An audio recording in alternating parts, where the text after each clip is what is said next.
So now we're moving over to the first segment of the interview, and we'll be discussing education. But education is very vast in Nigeria. When we talk about it, we talk about quality education. What kind of education are you looking for? And then most people feel that education must end up in the four walls of the university. But is that really a journey that every child should be taking? And then one part of education, or let me say, a transition in education, is what happens to most youths when they finish secondary school and then they want to get into the university. What courses are they supposed to be doing? What do they do when they don't get into the university immediately, like maybe some of their peers? Well, discussing all this is an educationalist and also an author of the book Jump. We're talking this morning with Adoo, Atera. Many thanks for being with us. Good morning. Thank you so much for having me. Good morning. Good. So education, everybody like education. I just feel like it's a gamut of different things. People feel education should be in a certain way. So when we talk of education, we're looking at the Western education. But I like to believe that education is not just simplified to just writing and books and maths and English or whatever you study. The 4 walls of the classroom. Or the 4 walls of the classroom. I think that there are other forms of education. But going through your book, the most important thing, and I think a lot of people don't really focus on it, is that stopgap between when you do finish secondary school and then before you progress to the university. Some are fortunate enough, they do the JAMB and the WAEC and everything, and they get their admissions. And then some, despite how good their results are, don't even get into don't have the opportunity to get into the university. So let's talk about that stopgap first, before we now analyze what goes on into the university and then talking about all the kinds of education. What should people be doing when they come out of secondary school and then waiting to get into the university? All right, thank you so much, Ifunanya. So first of all, let me just give a little brief my story. Okay. So I was a head girl with Federal Government College, and you look like a head girl. Oh my God, I was, and they expect that, of course. What Federal Government College? Federal Government Girls College, Wari. Oh, okay, here. Yeah. Okay. So and you know there's this expectation of you that you're doing well. So and then you know how we say jam you, and I had 180, and I applied to study law at ABU Zaria, and that was not possible at all. Okay. 180. So I knew that obviously my chances of getting to the university were very, very slim. In fact, it would take a miracle to be in the university that year. So it was like you're at the crossroad. You don't know which path to take. And honestly, that was like the most productive periods of my life. When the jammed you? Yes, that period of just being at home, and it was the most productive period of my life. I mean, at the point I wasn't very certain if I would want to go into the university immediately. How did you make it productive? So, exactly, and that's why I wrote this book. So in that period, I took out time to discover myself more. I started an initiative called Populite. We're reaching out to girls. I started a small business. There's so much that we can do rather than wallowing your pain or just waiting for another exam circle. There's so much you can do. In fact, it's not even about going to the university. At the end of the day, it's self-actualization we're all looking for. So you go, you get this degree, but how fulfilled are you? So that's exactly what I expect people to do within that period. And self-actualization sounds like a word that educationalists will use, like people like you. But most people, I've known people even in their 40s and they're still trying to find themselves. So it's not as easy as it sounds. And I know that for most people, this mindset is after the secondary school, you must go to university. So I think you're already flustered or frustrated. Okay, I didn't make JAM and I did that. You found yourself, you're one of the few who are able that young to find themselves. How do people go about the journey of finding themselves? Do you need your parental influence, or is it something that's just innate in you and then you say, okay, you said you did some kind of small business. I know people to date and say, I can't start a business, I don't have the capital to start a business. You had an initiative and then you were running and then doing things for girls, let me call it like an NGO at that age. So how did you get into this frame of mind that you were able to say, I'm going to do this, I want to do this, I'm going to do this while I'm waiting for that admission? Okay, so I really feel like this self-actualization thing is really a journey. It's a journey that, I mean, we can't even fully discover it. Maybe probably till we even pass on. But yes, I would say people need to be intentional. And you talked about parents and all. I really believe that the traditional way parenting should be, parents should actually have a glimpse of what their children should be doing. But because even our parents have this mindset of, my child, I want to have a doctor, I want to have a lawyer, they ignore all of that. So if a child is probably good in music, they're like, what? How would I have a musician child? And but traditionally, that is the role of parents. That's a role that parents should play. To but be supportive. Yes. But we don't see that happening. But we don't see especially that. when you're talking about the creative side of education. Exactly. It's not on the table. At all. It's not bringing food on the table. Where you go, you want to Exactly. be makeup artist, you want to be photographer. In my and house. they forget that people are making a lot of money for things like that. A lot of money. A lot of money. Like I was saying, it's really a journey, and I feel like young people need to be intentional about this phase of their lives, because you cannot embark on a journey you're not intentional about. If you wake up and say, I really want to discover myself, that's where the dots will begin to connect. But most people are just, let's live life, whatever comes I take it, whatever cost comes I take it. So there's no intentionality. So we have to preach this gospel of intentionality to young people. How intentional are you about your life? Okay, let's now move to the universities. I think there's a lot of focus in certificates in Nigeria, especially. I agree. Because when you look at even more developed countries, it's not everybody that has the opportunity or has the desire to even go to a college or a university. But I feel that, I don't know if it's our cultural dependence on the Western education, and then we feel that more emphasis should be given into students for university. Just this morning, the first segment of the paper, of the program, we were going through the paper, and then of course yesterday, Lagos students of the Unilag had gone on strike, carrying placards, protesting rather, not strike, protesting about the hike in school fees, about 200 and something, which is a lot of money. Exactly. I know so many civil servants that cannot even end that as parents, not talk of the kids themselves, you know. Would you agree that yes, there's too much emphasis on the Western education in the 4 classrooms of the university wall, and should we be exploring other means of education per se? Yes, I honestly agree that there's so much emphasis on that.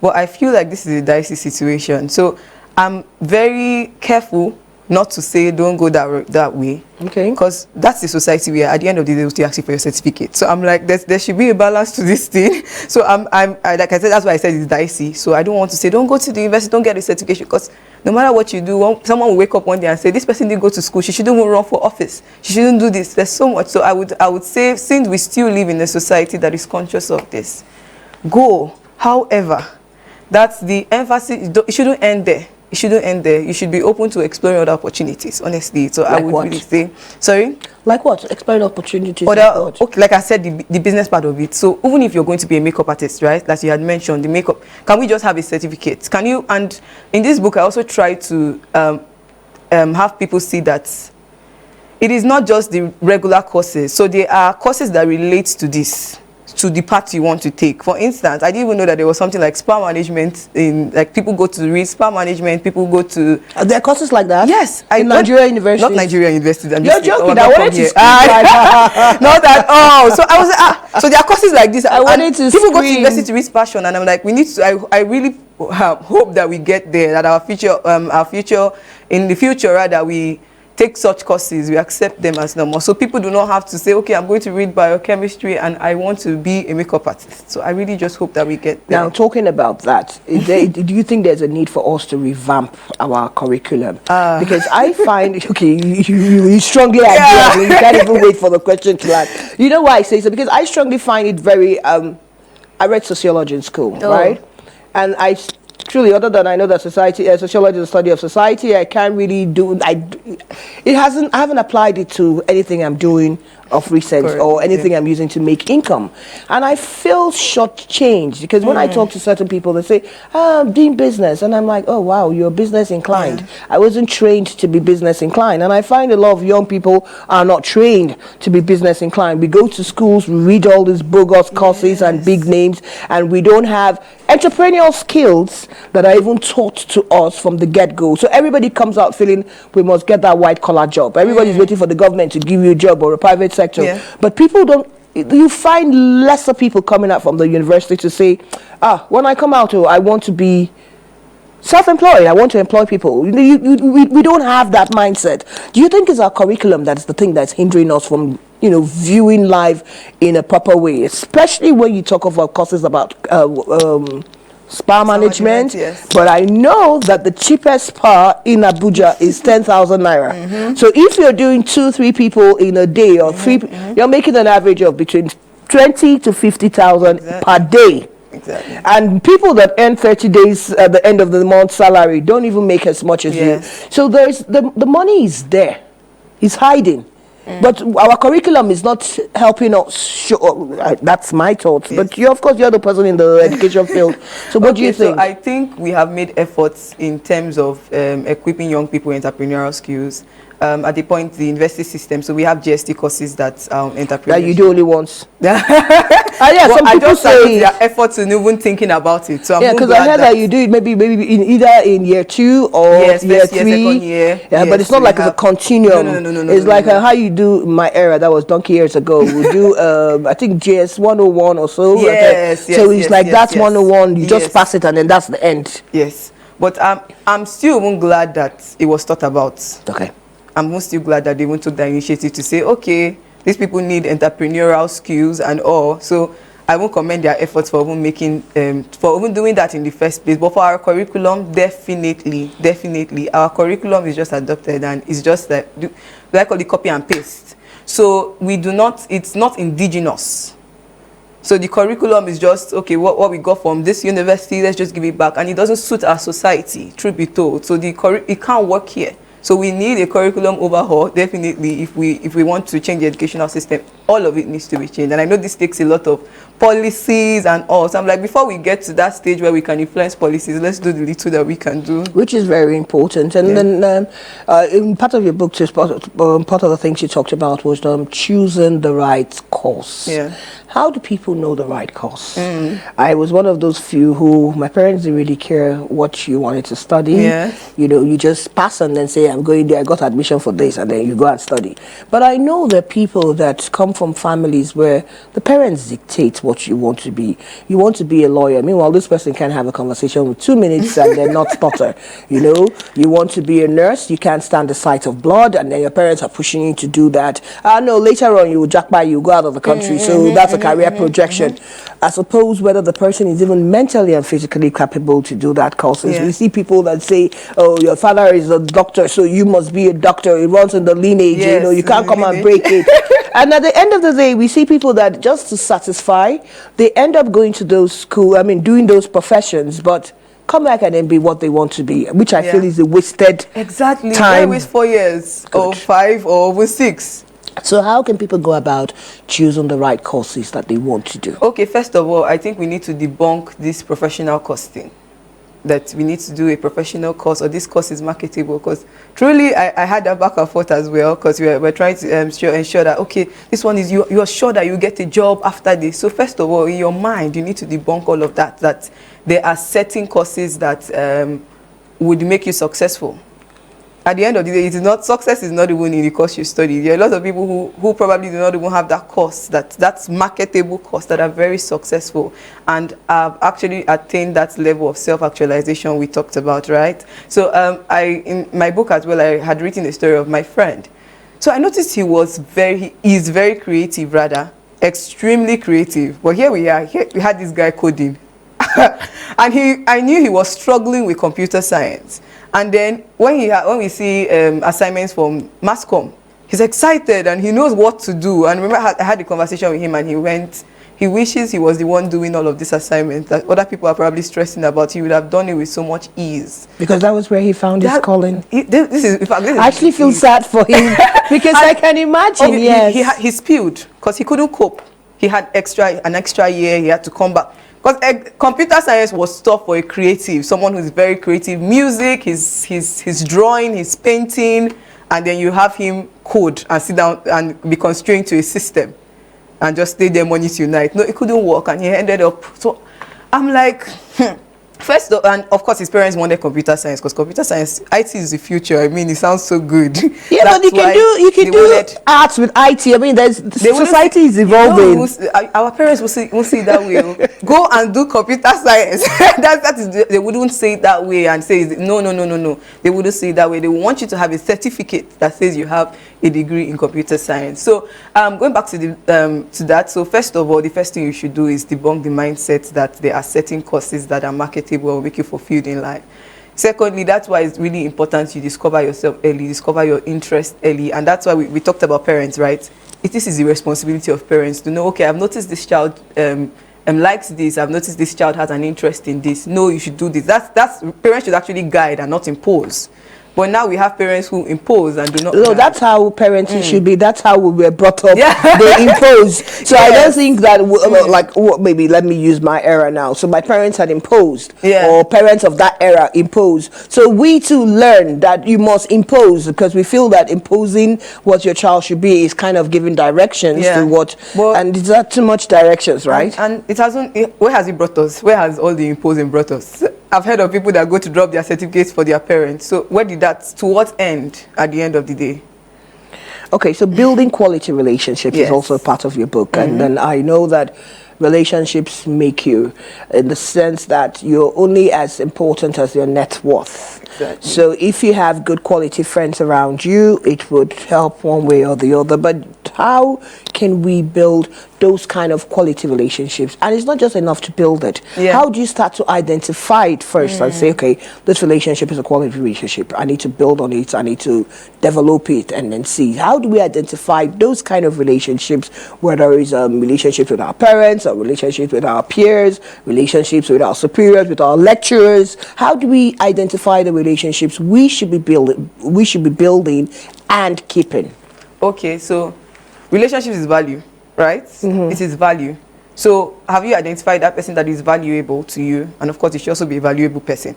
Have you identified that person that brings value? So what are they bringing to the table? When we think about relationships, that's what I think about. What's the person bringing to the table? Or what benefits would I derive even keeping a relationship with this person? And I like to look at relationships from 3 angles. Of course, with the relationship with those at the top, relationship with those at your level, and relationships with the ones that we forget. The lower ones below you. Yes, the ones below you. So I like to look that. At it. I never thought of it in that way. Yeah. So I like to, and I was discussing with someone. So I said, where is God in all of this? So like God is in the middle. So it's like a triangle. So those ahead and all. So that's why how I like to see it. So do you have mentors ahead of you? Is it important? Absolutely important, because these people really make your journey short. I know it sounds like a cliche when they say mentors make your journey short. You don't have to go through the way. It does. So do you have mentors? And you know this thing about mentorship, we always look at, when we think of mentorship, we always look at drawing from them. But what are you also giving to your mentors, those ahead of you? We need those at our level, definitely. There's some things you may tell a friend that you can't tell the mentor. And those below, to think about those that we stratify as people low. So think about the security men, think about maybe the janitors, think about people like that. They have connections that you may not even know. So that's how I look at it. So how valuable are they to you, sir? Okay, so you need to build relationships that you have value. But what you want to bring into the table for those kind of things? Let's put it in the advocate scenario now of a student. So you say, okay, if someone is to have a mentor, because you said, like you're saying, it makes the journey shorter. Yes. As a student in the university, what kind of mentors should you be looking at? Should your mentors be your teachers? And I know sometimes, unfortunately, we've had sexual harassments come out from lecturers. And I don't think it's only female that gets sexually harassed. I know that there are also male students that get sexually harassed. We also have financial harassment from lecturers in some places where you feel you have to pay for certain things before you get certain marks. Wouldn't that frighten, especially maybe like a jambite who's just getting to the university, it's your first year, you're still finding your feet on the waters, and then you now have this kind of people who you think I should be looking up to, but they become the predators. So how can you sieve the wheat from the chaff? Okay, yes, very important. I agree with you, because not everybody is who we think they are, right? And you just go and discover. I'm looking for a mentor, but this man wants more than your mentor. Wants more than exactly. So I feel like one thing freshers don't do is ask questions. And they should be. They should ask questions. I'm telling you, when I got to university, I already knew from the first week the lecturers I shouldn't even go near, because it's interesting how students have a community and they're like, that man. So I knew that was that was like a no-go area. Okay. But people don't ask questions. So what kind of questions should students be? Hello, how far? How's this man like?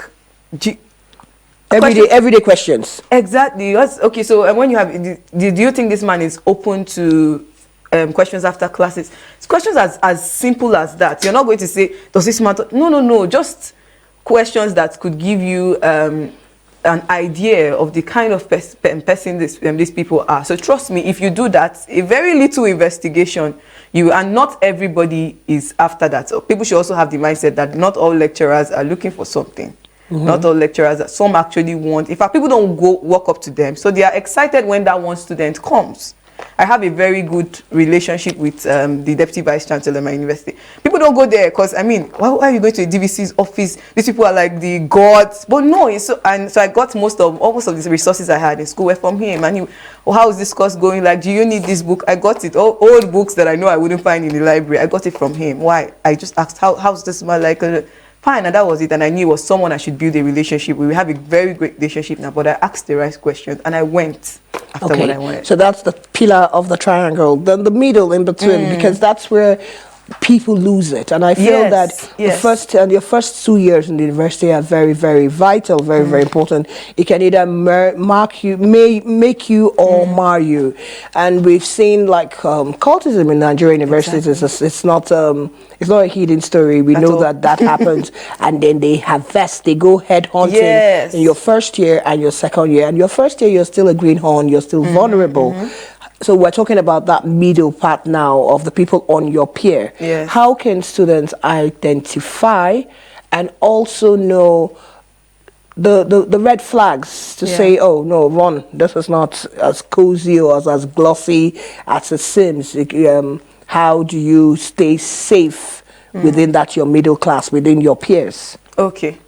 Great. So just a quick story again. So there's this thing called October Rush. I think it's this October Rush. September Rush. I think it was September Rush. September, right? Well, I don't know. My era was September. The timetables have changed. Yes, because usually after summer there is a September Rush. Okay, as we usually call it October Rush, but the whole idea of it is when the fresh session starts. You know, you have fresh jam bites coming in, fresh girls. You want to rush? Oh yes, I remember. Yes, that's it. So.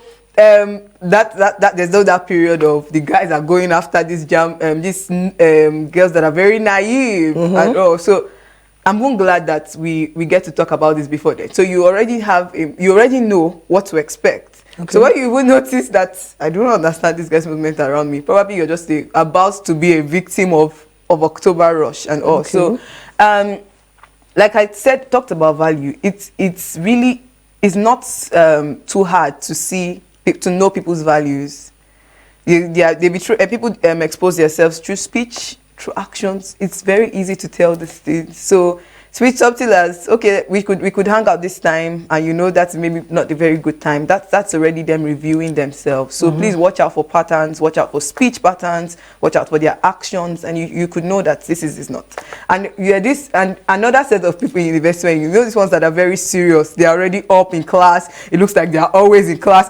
You could already tell that this person looks like someone that has potentials to be a good student. You could just tell patterns. I'm just bringing that story up just to show that there are patterns. Patterns are very obvious. If you look well, if you are armed to know, okay, I want to really get this, you would get it. Okay, then let's talk about Jump itself. If we have dissected, bits and pieces of the book. When did you write it, and then what inspired you to write the book? I started writing this book in 2020. And I didn't finish 2020, that's 13 years ago. 2023. 3 years ago. And I didn't finish up until May this year. Well, that's interesting. So I was still in the university. I graduated from the university last year. Congratulations. Thank you so much. What did you study? I studied international relations. Okay, that's good. So, and that was what you wanted to study? Absolutely. Okay. Absolutely. So, and I thought about a project for people in this transitional phase, because like I said, I had that experience to where I failed JAM. In fact, I made E8 in WAEC as well. So I knew that I had to make the best of this period. But I also noticed that there are young people that are in this phase as well that do not have any guidance. So they are frustrated at home. Their parents are probably insulting them for being failures. So what do they make out of this phase? Do they just allow their lives go that way and wait for another second? And I know that there are also those who probably did very well but wouldn't just make it to university. Yes. Unfortunately, our universities do not have capacity to accommodate all secondary school graduates.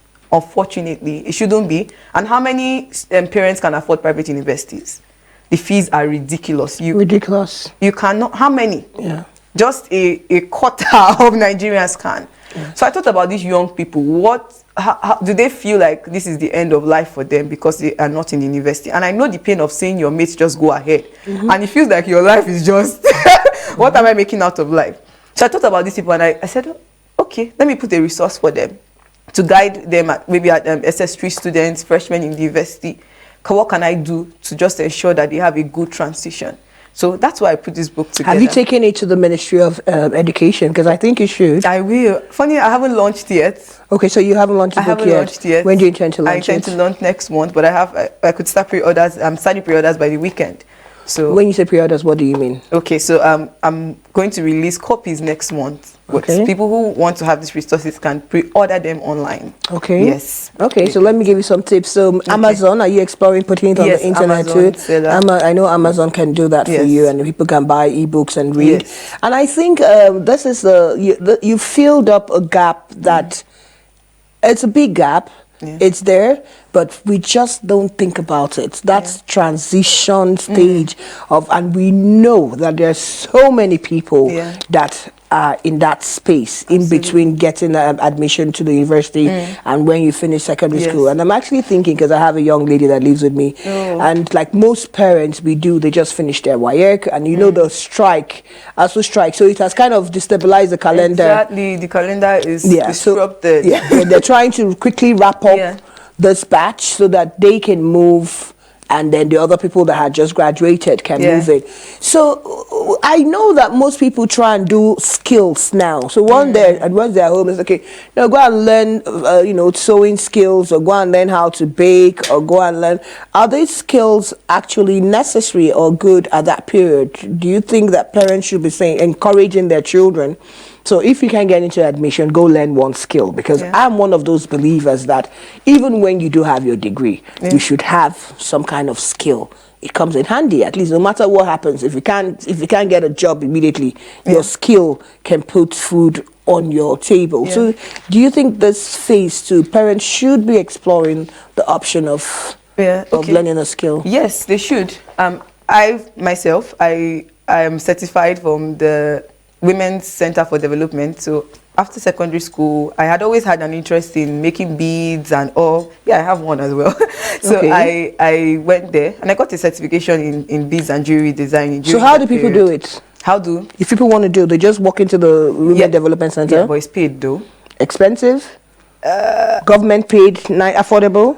I wouldn't say it's very affordable, honestly. So it's expensive. For the average Nigerian, it's not very, sincerely, I'm so sorry to Women's Development Center, but really, it's not very it's true, because affordable. People want to know whether it's affordable. I mean, I know that when I went to talk to someone about learning how to bake, I do so. I make my clothes.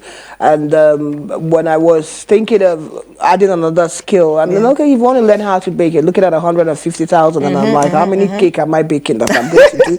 The Igbo woman in me woke up and I'm like, how many cake am I baking that I'm going to do, 150,000. So indeed, those skills too, acquiring those skills are expensive. But I think their argument is that they're empowering you to go make money tomorrow, so why should it be cheap for you?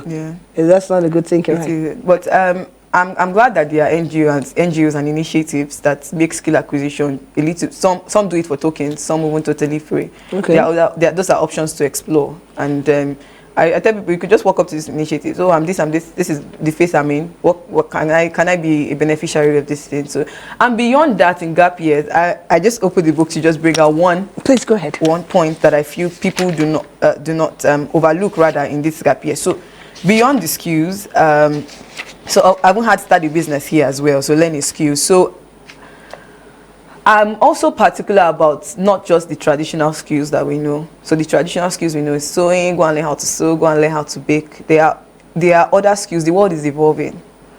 I don't think people know. So what other skills? I don't think, because I'm trying to think like what other skills are there. So what project management is a skill people are looking out for. So people are looking at UI UX. What's that? Things like that. Okay, so that's the whole coding and interface kind of thing. Okay. These are skills that people should acquire. So beyond even sewing, baking, I feel parents should... Technological... Thank you. Because tomorrow you're not going to be... You're not necessarily be paid for knowing how to sew. But for the fact that you could analyze data analytics, there are things that could be done. You might not necessarily have a science background to understand these things. Those are also skills that I feel should be explored. So we should be looking at more IT skills? Exactly, beyond the traditional skills. Students need that. So imagine your child at 16 starts learning all these skills. What will become of them by 20? And they're consistent at it, I mean. So I volunteered with an NGO as well. I started getting paid that period. It was very fulfilling. And to now, I currently work with a non-profit. And those are skills that I learned while I was there. So talk about story branding. I learned it there. But what story branding? What story branding? Yes. Okay, so this is telling an organization's vision using stories. So is it stories of their beneficiaries? Is it stories that motivated the founder? So there's just so much people can do. So much. But we don't know. See me asking you what story branding. And what did you call it? There was one that say XLUL. What UI. You know, these are new terminologies for so many people. And unfortunately, some parents don't even know about it to say, okay, because I know and I'm... So if people want to get new skills and all this, is there anywhere you go? How do you make research to know the new kind of skills that people should be learning? Let's just make it easy. Just go to Google, top skills.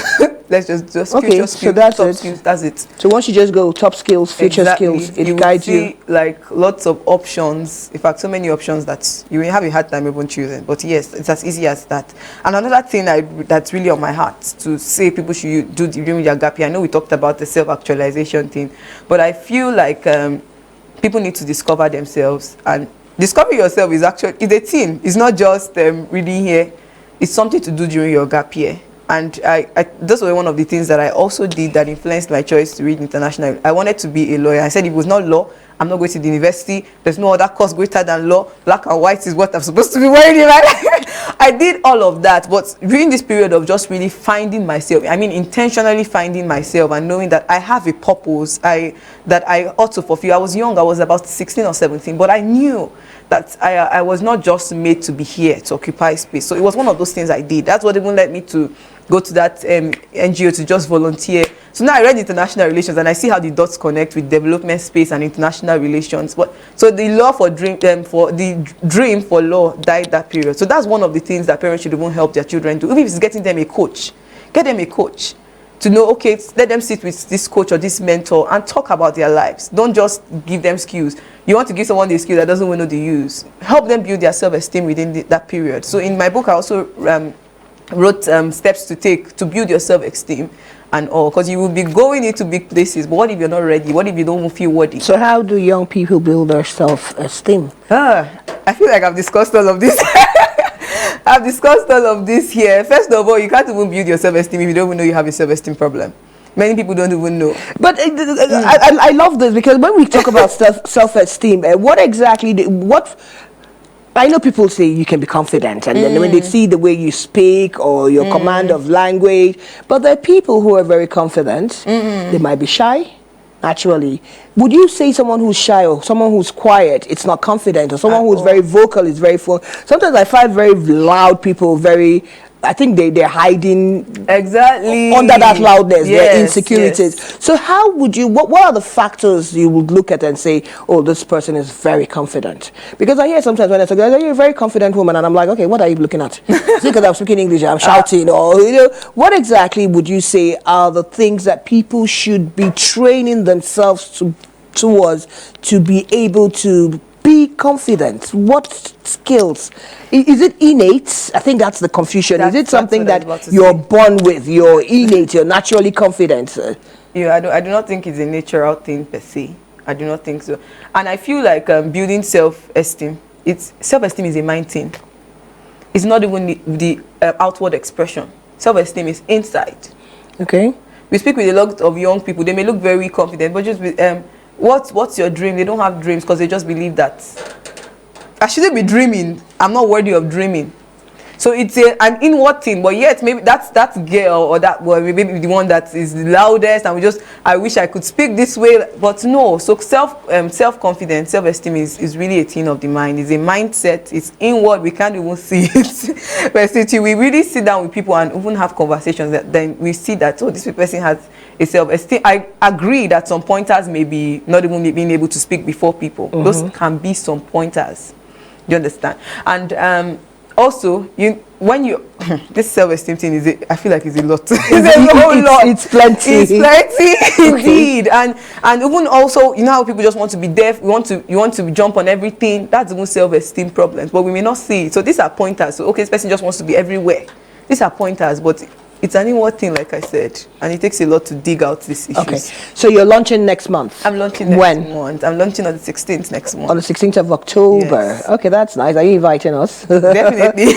where are you launching your book? Definitely. I will have that information online disclosed very soon. Okay, good. So we're looking forward to it, and then want to say thank you so much for making our time to be with us. Great. And honestly, I'll be the first person to purchase your book. Oh, thank you. Because I think it's a gap, you said, that needs to be filled, and people really need to go get your book. Thank you. So well done, and then kudos for doing that at such a young age. Thank you. We've been talking with Adoo Atera. She's an author of Jump.